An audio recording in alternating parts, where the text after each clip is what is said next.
రైతు సోదరులకు నా హృదయపూర్వక నమస్కారాలండి. ఈ దూడ పేయి దూడండి, చూడొచ్చు మీరు. అలాగే ఇది గేది రెండో ఈత అండి. ఇప్పుడు ప్రస్తుతానికి పాలు ఉదయం 5 లీటర్లు, సాయంత్రం 5 లీటర్లు ఇస్తుందండి. మీరు మా వద్దకు వచ్చి ఉదయం పూట, సాయంత్రం పూట, అలాగా మరుసటి రోజు ఉదయం పూట, సాయంత్రం పూట, అలా 2 రోజులు పాలు చూసుకొని తీసుకొచ్చండి. రైతులందరూ ఏమంటున్నారంటే మోసం చేస్తున్నారు వీడియోలు పెట్టి అని చెప్పేసి అంటున్నారండి. మీరు వస్తువు గేదెలను నచ్చిన గేదెని చూసుకొని దాన్ని 2 పూట్ల పాలు చూసుకొని తీసుకొచ్చండి. సనకొట్టు విధానం చూసుకోవచ్చు, అలాగే గేదెను కూడా చూసుకోవచ్చు.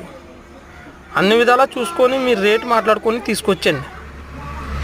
రైతులు ఫోన్ చేసి పాలు ఇస్తుందా లేదా, 6 లీటర్లు ఇస్తుందా, 5 లీటర్లు ఇస్తుందా అంటున్నారు. ఏం కాదండి, మీరు వచ్చి పిండుకొని నేను ఉదయం 5 సాయంత్రం 5 చెప్తున్నాను. మా నెంబర్ ఆఫ్ స్క్రీన్ మీద ఉందని ఫోన్ చేయండి. Please subscribe.